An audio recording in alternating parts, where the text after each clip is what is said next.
Today, I'm going to explain a horror thriller movie called Heretic. Spoilers ahead. Watch out and take care. The movie opens in a public park where two Mormon missionaries, Sister Barnes and Sister Paxton, are having a conversation about pornography. Barnes comes across as the more experienced one at Mormonism, not pornography, as she has converted at least 7 people in the last month alone. Paxton seems more naive, although she is blindly faithful to her religion. She discusses how she felt bad for the actress in the pornographic movie that she watched. It is then revealed that they are visiting people who have previously shown interest in their church. Shortly afterwards, they arrive at a house, and Barnes locks their bicycles to a nearby fence. She puts the key in her pocket, knocks on the door, and they are soon greeted by a retired Englishman, Mr. Reed. The two sisters introduce themselves, explaining that they're here to discuss his interest in the Church of Jesus Christ of Latter-day Saints. Reed appears to be interested and invites them inside, pointing out to the stormy weather. But the missionaries explain that in order for them to come in, there needs to be a woman present for safety reasons. The charming Englishman assures them that his wife is home and preparing a blueberry pie at the moment. She exists, I promise. Just come on in. Once they are inside, Mr. Reed offers to take their damp coats and hang them nearby. The sisters agree to this, and the man leaves, saying that he'll also check on the snacks at the same time. He returns after a few minutes and says his wife will soon join them with the pie. The trio then settles down with their warm drinks and begins a conversation. But before talking about religion, Reed asks the sisters about their personal histories. Paxton shares that she was born and raised in the church, while Barnes says her mother was a convert. After her dad passed away, they tried attending a few different churches, as they were unsure what path to follow. Reed shares that he understands the struggle of finding faith, admitting it's a personal challenge that he's faced for a long time. He then turns to Sister Barnes and asks how her father passed away. The latter seems a little taken aback by the personal question, but replies that it was Lou Gehrig's disease. Mishearing what she just said, Reed cracks a joke about blueberry disease. He, however, quickly realizes his mistake and explains that he thought Barnes was making a pie-related joke. Paxton tries to salvage the situation by saying that she would like to return as a butterfly after death. This would allow her to stay close to loved ones, and she would land on their fingertips as a sign. Despite the awkward moment, Reed shifts the conversation to religion, initially expressing respect for their faith, but his tone soon shifts as he delves into controversial subjects like the history of polygamy in Mormonism. Barnes explains that polygamy was once a spiritual mission to help the Mormon community grow after hardship and bloodshed. She adds it was removed from the church because it was no longer necessary. However, Reed refuses to let the topic go, despite noticing that the two missionaries are visibly uncomfortable. He doubts the reliability of biblical revelations if the people that propagate these teachings are flawed, sinful humans. Furthermore, Reed asks how anyone can be sure if their religious teachings are true. Paxton calmly answers that she believes her religion because of how it makes her feel. As the conversation progresses, the missionaries realize Reed is more interested in imposing his views than listening to theirs. Barnes then interrupts his monotonous tirade and asks to meet his wife again. Reed hesitates for a split second, but agrees to speak with her and leaves the room. When they are alone in the living room, Barnes casually checks the candle placed on the table. The label reads that it is blueberry pie scented, which means that there is no wife baking a pie, or he just really likes blueberry pie. This suddenly makes Barnes realize that Reed has been deceiving them all this time. She relays this information to her friend, and both conclude that his intentions are not good. When Reed eventually returns, he has neither the pie nor his wife with him, and instead invites them into the kitchen. They refuse the offer, and Barnes makes up a lie that they just received a call from the church. Disappointed, Reed heads back inside and says that he will tell his wife that their guests are about to leave. Barnes waits for them to go away, then tells Paxton that they must leave immediately. The two women rush towards the exit without their coats, only to find the door locked. Paxton then attempts to make a call, but discovers that there's no network. Suddenly, they hear a noise from inside, and a second later, the lights of the house go go out. This forces the women to reluctantly head deeper into the house, where they come across a library. Reed also arrives in the room and welcomes them once more. The missionaries explain that they must leave as soon as possible. Reed calmly tells them to go ahead, and the women pick up their coats, which have been placed nearby. Rather curiously, the key to their bicycle lock is in Paxton's pocket. When they came in, Barnes had made sure she kept it in her pocket. She then asks Reed to open the door, but he explains that it's locked due to a timer system. He adds that the front door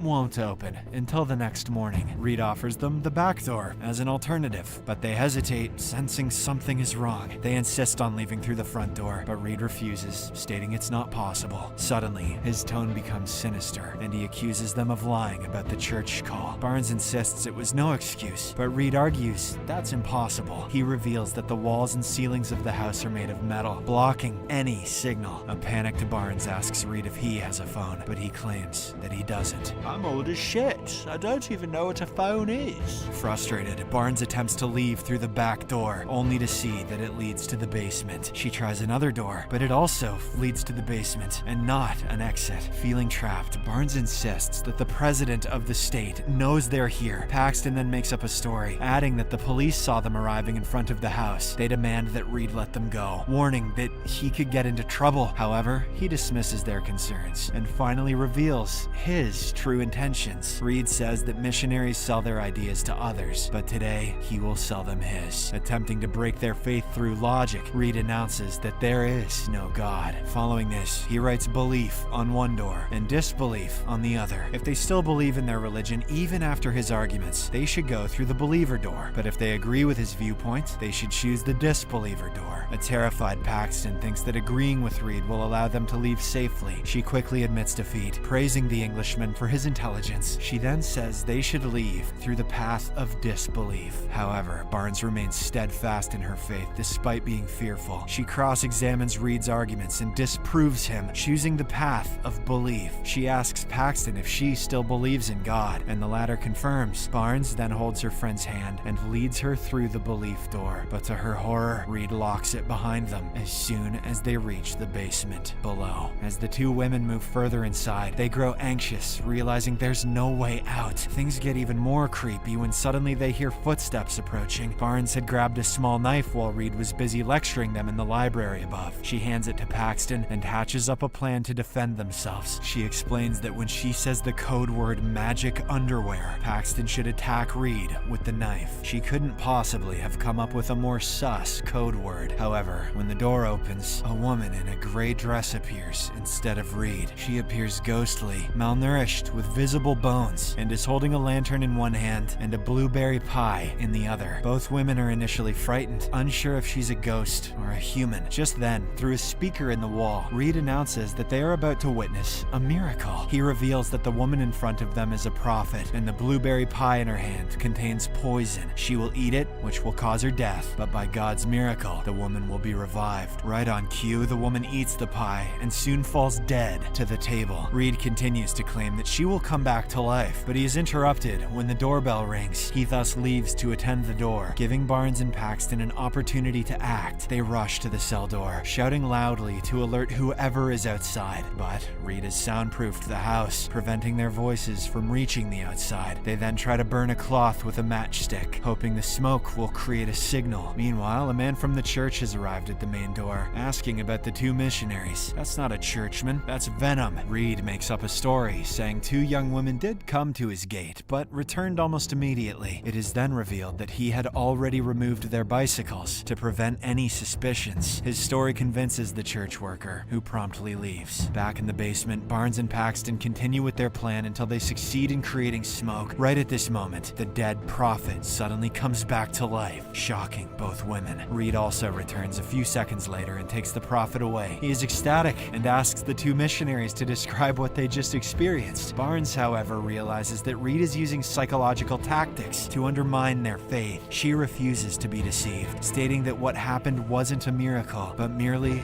a trick.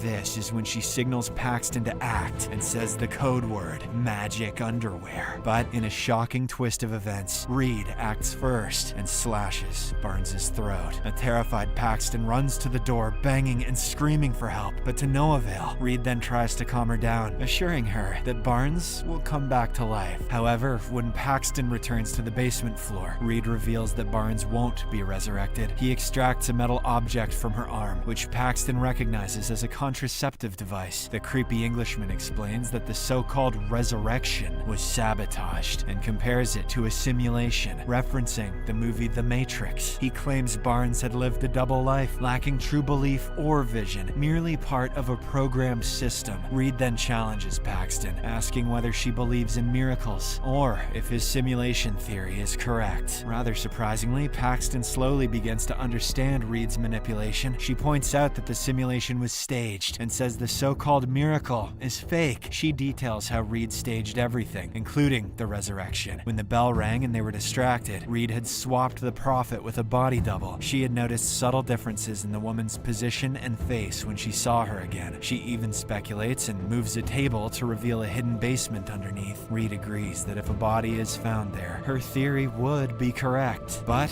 there's only one way to prove it. She must enter the basement. Determined to discover the truth and escape, Paxton boldly agrees to go in. Reed tells her to enter only if she wants to know the one true religion, and Paxton enters without hesitation. She descends into the basement where she finds the woman's dead body. This proves her theory right, and she loudly exclaims that she knew it, but a salty Reed says nothing and simply locks the cellar behind her. Nonetheless, Paxton proceeds further inside, driven by the need to uncover the truth. She soon finds a door at the end of the room, secured by her bicycle lock. She uses the key in her pocket to open it, revealing a secret cellar where Reed has kept many women as prisoners. Just then, Reed appears behind her and asks if she found her answer. Paxton finally realizes everything and explains how Reed had been manipulating them from the start. She recalls how when they first entered the house, Reed seemed to speak to his wife, but he was using that as an excuse to take the key from Barnes's coat and move their bicycles. Paxton initially thought Reed had accidentally put the key in her pocket, but now she understood it was intentional. He knew she would use that key to open this door. This means she isn't here by choice, but because Reed manipulated her into the situation to control her beliefs. Upon hearing this, the Englishman confirms that his one true religion is control. He admits that he enjoys controlling others, just like religious institutions do. Paxton looks around and sees several captive women in cages. She feels sad for them, but Reed tells her that it was the women's choices that brought them here. As he continues to bully Paxton, she breaks down and starts crying. Then, all of a sudden, she brings out her knife and stabs him in the neck. Paxton attempts to escape, but the whole house is like a maze. Things get even worse for her when Reed catches up. He stabs her in the stomach, and both of them drop to the floor. As they both bleed out, Reed tells Paxton to pray for them. The missionary begins praying, despite all the evil things that Reed has done to her. She sticks to her faith, showing kindness and resilience even in this dire moment. But just as Reed is about to finish her off, a wooden block with nails hits his forehead, killing him instantly. Paxton looks up and sees Sister Barnes, who is barely standing on her last ounce of energy. She then collapses to the floor, but her act of heroism encourages Paxton to keep trying. After saying goodbye to her friend, she jumps out the window from Reed's study. The movie comes to an end as she finally makes it outside. She sits nearby to catch her breath, and soon a butterfly lands on her hand, indicating that it is her friend, Barnes. Or maybe that she died in there. Or maybe it's just a butterfly. Or maybe it's just a movie.